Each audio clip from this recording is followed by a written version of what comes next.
Ayan guys, ito yung cloves. Ayan. Order na kayo mga may guys.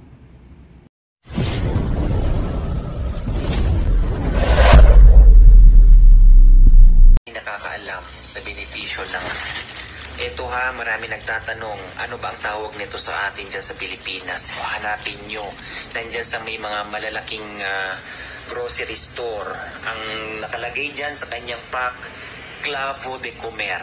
Okay? Tanong nyo, may clavo de comer ba kayo? Alam na nila yan. Ang tawag cloves, okay, sa English, ayan ho. Kung may kakilala ka din dyan na hindi kaaya-ayang amoy ng hininga cups. Okay?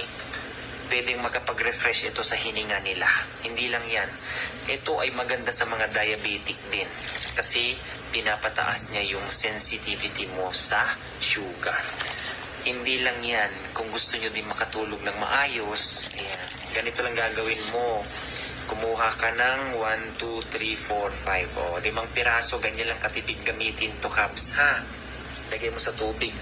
Yung tubig dapat mainit. O, siyempre, kapag ininom mo yan, medyo maligamgam lang. Hindi naman pwedeng inumin yung mainit. Mix-mix mo lang yan, hayaan mo dyan.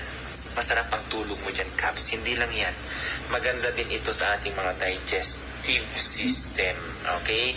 At saka, malaki din ang itutulong nito for tinutulungan ng ating atay for detoxification. Hindi po ba?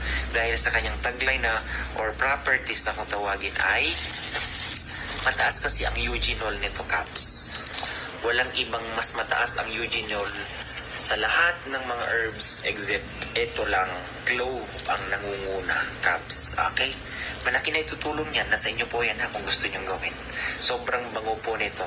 Pwede nyo rin gawin, magbabad kayo sa gabi, yan ang inumin nyo po pagagising sa umaga. Okay? Lalo na kapag kayo, tandaan nyo kapag sa umaga, dyan tumataas ang cortisol level. Okay? Yan yung nagbibigay sa inyo ng pagka-nervyos. Pag-aalala, mga ganyan. O, paretis.